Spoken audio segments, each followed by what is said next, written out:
Magandang umaga mga bata. Magandang umaga po, Teacher Gerald. Ating sisimulan ng panalangin ang ating klase ng aral ng panlipunan. Sumunod na lang kayo. Aming Ama, maraming salamat sa pagkakataon na mag-aral po kami ngayong araw. Magtutupo sana kami at tulungan niyo rin po ang aming guro, ang aming mga kaklase ngayong araw na ito. Lahat ng ito'y hinihiling sa pangalan ni Jesus, aming Panginoon. Amen. Okay, mga bata, maaari na kayong magsilip. Magandang araw sa inyo. Ang ating pag-aaralan ngayon sa Aralin Panlipunan ay ang pagiging Pilipino. Okay, sino ba sa inyo ang Pilipino? Taas ang kamay. Okay, sino ang hindi Pilipino? Tama, lahat kayo ay Pilipino. Maganda yan, lahat malalaman nyo na kayo ay Pilipino. Alam nyo, ang pagiging Pilipino ay pinoprotektahan ng isang batas. Okay? Ang batas ng saligang batas. Ngayon tatanungin nyo, ano ba yung saligang batas? Ang ibig sabihin ng saligang batas, ito yung sinusunod na batas ng buong Pilipinas. Okay? At noong 1987, sa Artikulo 4, Section 1, ay pinoprotektahan ng bansang Pilipinas ang pagiging Pilipino nyo sa pamamagitan ng batas na yan. Nang sinasabi dyan, lahat ng ipapanganak dito sa bansang Pilipinas ay magiging Pilipino. At lahat din ng mga mami at daddy nila ay Pilipino rin sila. Okay? Kahit isa lang, kunyari, ang nanay nila, Pilipino na rin yung magiging anak niya. Kahit ang asawa pa nito ay dayuhan. O sa halimbawa naman, kung ang tatay lang naman ang Pilipino at ang nanay niya naman ay dayuhan, for example, taga-Canada yung nanay niya, Pilipino pa rin yung magiging anak nila. Okay? Kahit na pinanganak sila sa ibang bansa. Okay? Yan yung sinasabi ng Enero 17, 1973. Bago mangyari ang Enero 17, 1973. Pero, sa ngayon, pag pinanganak na ang isang Pilipino na ang magulang niya ay Pilipino, na dayuhan naman yung mga magulang niya, pwede siyang pumili ng kanyang kung saan siya aanib na bansa pagdating ng 18 years old siya. O kunyari, ang mami niya, Amerikana, tapos ang tatay niya, Pilipino. Ngayon, pag umabot na siya ng 18 years old, pipili na siya kung ano ba pipiliin niya, Pilipinas ba? O kaya magiging Pilipino, magiging Amerikano ba siya? Ganun ang nangyayari. Okay? At yung sinasabi naman na meron ding mga nagiging Pilipino, ang tinatawag naman dito yung naturalisadong Pilipino, yung naturalized na citizen. Ibig sabihin, hindi talaga Pilipino ang mami at daddy nila, hindi rin sila Pilipinas sila pinanganak, pero sumali sila sa pagiging Pilipinas, nag-apply sila ng pagiging Pilipino. Kasi gusto nila maging Pilipino. Halimbawa, mayroong taga-Japan, kunyari, di ba? Tapos, nagustuhan niya sa bansang Pilipinas at gusto niya maging Pilipino, pwede siyang maging Pilipino. Magpapaalam siya sa bansang Pilipinas. At kung papayagan siya, magiging Pilipino siya. Yun ang ibig sabihin nun. Okay? May tanong ba kayo mga bata? Okay. Okay, so dito sinasabi ang uri ng mamamayang Pilipino. Ang isa kapanganakan at ang isa ay naturalisasyon. O di ba pinaliwanag ko sa inyo kanina yan na yung una, kapanganakan, yung pag dito pinanganak sa bansang Pilipinas. Ang pangalawa naman yung naturalisasyon. Yun yung sumasali na lang sa bansang Pilipinas. Yung nag-a-apply ng pag-anib sa bansang Pilipinas para maging mamamayan nito. Okay? Mga katutubong mamamayan, ang mga taong natamo ang pagkamamamayan simula sa kanilang kapanganakan.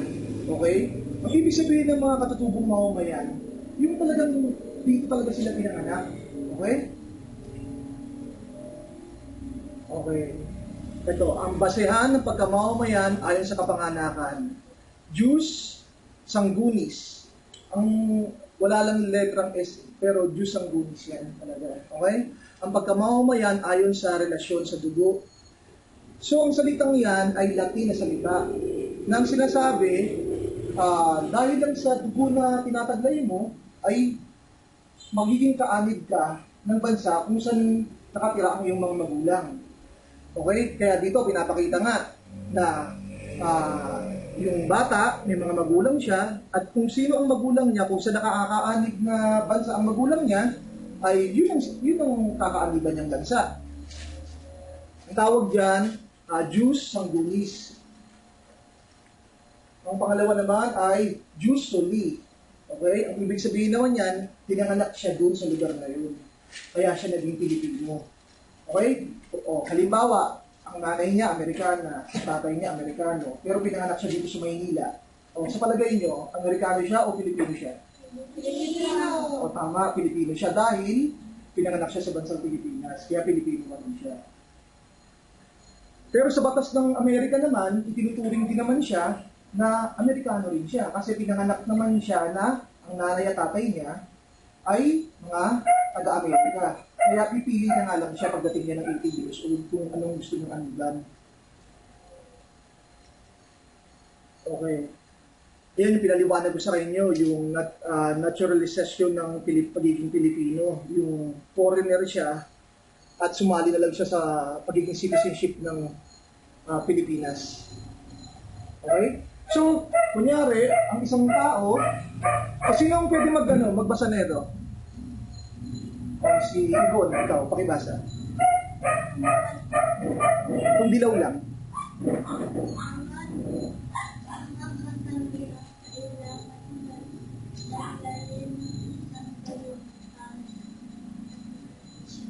Okay. So hindi naman lahat ng banyaga na nakatira sa ibang bansa, pwede lang basta-basta maging Pilipino. May mga rules na dapat sundin, okay? O Steven, pakibasa yung unang-una yung number 1. Na 21 ulo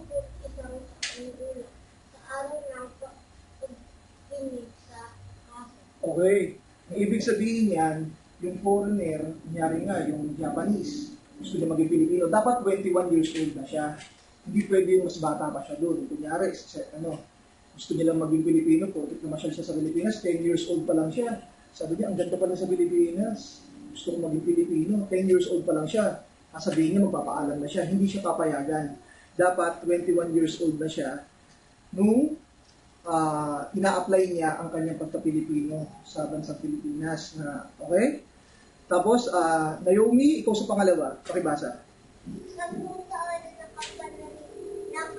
nakapanirahan.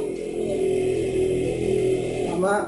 So, ang isa pang regulasyon o batas na kailangan, dapat 10 taon siyang tumira sa Pilipinas. Natuloy-tuloy yun. So, kung talaga, para mapatunayan na talagang gusto mo pala maging Pilipinas, 10 taon ka na pala tumitira dito. Diba? Kunyari, 21 years old na siya, in-apply niya yun. O sabi niya, gusto ko maging Pilipino, 21 years old na siya. Okay? Maaprubahan yun siguro pag 31 years old na siya. Kailangan nakapatirahan siya eh. O kaya naman, tumira siya dito ng, pa lang siya, 11 years old. Dito na siya nakatira sa Pilipinas. Tuloy-tuloy yun. Pagdating niya ng 21, pwede na siyang magsabi na gusto niya sumali sa bansang Pilipinas. Okay? Number 3, ikaw Steven. Ay, si naman pala, si Gwen. Ikaw naman, sa number 3.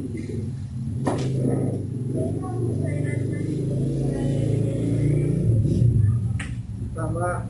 Kailangan may mahusay at malinis na record ng pagkatao. Ibig sabihin, hindi siya salbahing tao. So, pwede ka lang pala maging Pilipino, papayagan ka kapag mabait ka o wala kang kasalanan ginawa. Wala kang krimen na ginawa, pwede ka maging Pilipino, wala kang record, yun ang ibig sabihin. Okay? Tapos number 4, ikaw naman, Lynn. Naniniwala sa saligang batas ng Pilipinas. Okay, dapat naniniwala siya sa batas ng Pilipinas kung ano sa ligang batas. Hindi niya nilalabanan yan. Kumbaga, payag lang siya sa mga sinasabi sa ligang batas ng Pilipinas. Ikaw naman, Gwen, sa susunod. Number 5. Okay. Sinasabi na para makasali ka sa pagiging Pilipino, ang isang dayuhan, dapat meron siyang trabahong maganda, na tuloy-tuloy, na matibay. Okay? Ang isa pa, o kaya, meron siyang mga lupa dito sa Pilipinas. Okay? At ako naman sa number 7, sa number 6, nakakapagsalita ng isa sa mga pangunahing wika ng bansa. Ang ibig sabihin niyan, yung gusto sumali sa pagiging Pilipino, dapat marunong siyang mag-Filipino or mag-English. Okay? O kaya, kahit anong lengguwahe na nandito sa Pilipinas. Pwedeng Cebuano, okay? Pwede rin Ilocano. Kasi yung wika na ginagamit ng mga Pilipino. Tapos, number 7, nagdanais na matutunan at tanggapin ang kulturang Pilipino. Yun nga, yung talagang payag siya na maging Pilipina siya, tanggapin niya lahat ng kaugalian at mga ginagawa dito sa bansang Pilipinas. At, ikaw ulit sa number 8, Jadine. Pagpapaaral ng mga anak sa paaralan ng Pilipinong pangkasaysayan at Okay. Kung ang dayuhan na to, may anak siya na nag-aaral pala sa bansang Pilipinas. Okay? Kaya papayagan siya na makasali sa bansang Pilipinas, kasi Pilipino na rin siya. Okay? So, may tanong ba kayo? Baka may tanong lang kayo. Meron ba? Wala po. Okay. O sige. May tatanong ako sa inyo. Okay? Para malaman natin kung natuto kayo. Okay? Ano ang ibig sabihin ng jus soli? Di ba dalawa yan kanina? Yung jus sanguinis at jus soli. Dalawa yan, di ba? Sino nakakaalala? Kahit magkabaliktad yung dalawa, itatama ko na lang kayo kung sakali. Ano ibig sabihin ng jus sanguinis at jus soli? Isa lang, yung jus soli na lang muna. Okay? Papaalala ko sa inyo mga bata, ibang ang jus sanguinis, ibig sabihin, ang mamit daddy niya, Pilipino. Okay? O kaya yung ano ang sa bansa kinakaaniban ng mga magulang niya. Yun yung jus sanguinis. Ang jus soli naman, okay? Ibig sabihin, ang kinakaaniban na bansa nung siya pinanganak. Yun yung jus soli, di ba? O sige nga, ikaw Naomi, ano ibig sabihin ng jus soli?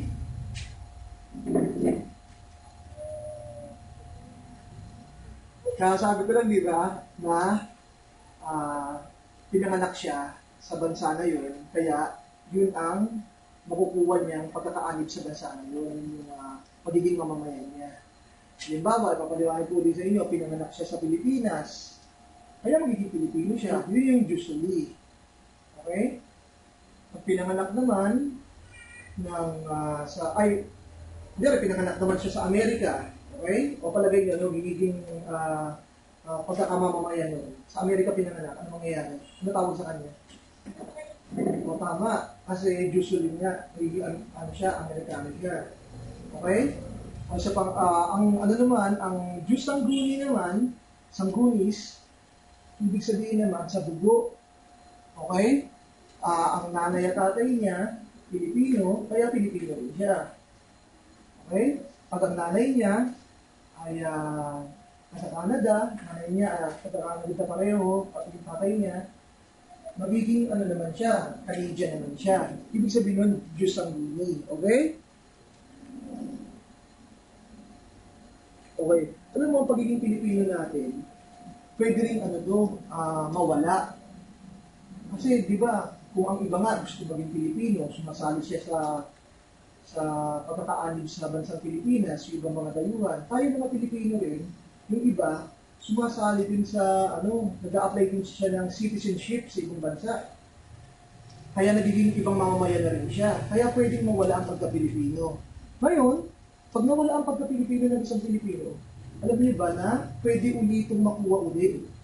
Okay? Halimbawa, nagtrabaho ng matagal sa Amerika, ang isang tao, kunyari, ang pangalan niya si Pedro.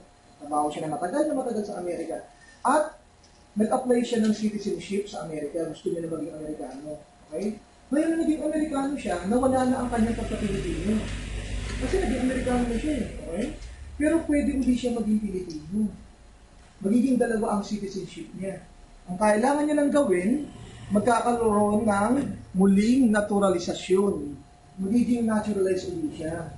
Okay? Ang mangyayari, magiging dual dual citizen ang mangyayari sa kanya. Dual citizenship. Amerikano na siya, Pilipino pa siya. Okay? Gagawin niya lang para mangyari yun, babalik siya dito ulit sa bansang Pilipinas o kaya sa embahada, babalik siya sa embahada ng Pilipinas. Ibig sabihin ng embahada ng Pilipinas, yun yung opisina ng gobyerno natin.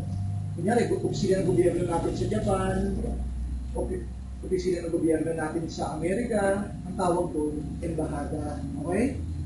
Pupunta lang siya doon at susumpa uli siya na gusto niya na uling maging Pilipino. Sasali uli siya sa magiging Pilipino para maging Pilipino nga uli siya, okay? O kaya ang pangatlo naman, tuwirang aksyon ng Kongreso. So yung mga mambabatas natin, tutulungan siya para maging Pilipino uli siya. Okay? Maraming gumagawa niyan. Yung mga pupunta sa ibang bansa, pagkatapos niyan, is magiging Amerikano na sila at gusto rin nilang maging Pilipino uli, kaya susumpa uli sila sa bansang Pilipinas. Kaya dalawa na ang citizenship nila. Okay?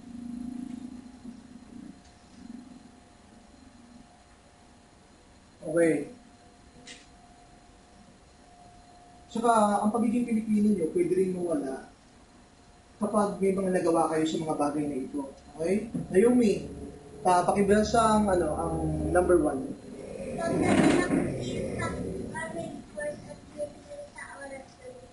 Okay. So, ang ibig sabihin ng pagtataksil, yung pagtatraitor. Yung dati kampi ka sa Pilipinas, tapos kampi ka na sa iba. Sa oras ng digmaan, kunyari gera, tapos ang nangyari, Pilipino siya, biglang kumampi sa ibang bansa, nakalaban ng Pilipinas, matatanggal ang kanyang pagka-Pilipino. O, halimbawa lang kunyari nagkaroon ng gera ang Pilipinas, pati Singapore. Okay? O mga bata makinig, okay? Nakikita kayo sa camera, yung palitan nyo. Naka-record yan, okay? Kaya mamaya matatawa kayo, ay, ang kulit ko pala, di ba? Kasi naka-record kayo sa camera. Okay? Ang ibig ko sabihin, kunyari, halimbawa lang, nagkaroon ng gera ang Pilipinas, pati Singapore. Tapos, kumampi yung Pilipino sa Singapore, tumutulong siya sa Singapore habang nagigera. Pwedeng maparusahan siya na matanggal ang kanyang pagka-Pilipino. Okay? Tapos tahasang pagtatakwil sa pagkamamamayan. Ibig sabihin niya, ito naman walang gera. Pero, sabi niya, ayoko na maging Pilipino. Ganyan. Paulit-ulit lang sinasabi, ayoko na maging Pilipino. Talagang, hindi na talaga ayoko na. Ganyan. Pwedeng matanggal ang pagka-Pilipino niya. Pag sinasabi niya ng naaprubahan ng mga mambabatas natin na bawiin ang pagiging Pilipino niya. Okay? So, ang number 3 naman, ikaw naman, Steven, pakibasa naman.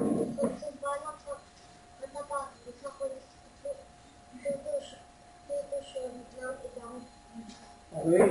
Ang ibig sabihin ng pagsumpa sa katapatan ng konstitusyon ng ibang bansa, okay? Ibig sabihin, talagang sumumpa siya na sinasabi niya, doon na siya kumakampi sa bansa ngayon, sa batas ng bansa ngayon. Di ba, kunyari, yung nga sa Singapore, sabi niya, sumusumpa ako sa konstitusyon ng Singapore, ito na ang susundin ko, hindi na sa bansang Pilipinas. Kaya ang mangyayari, pwede matanggal ng kanyang pagka-Pilipino. Okay?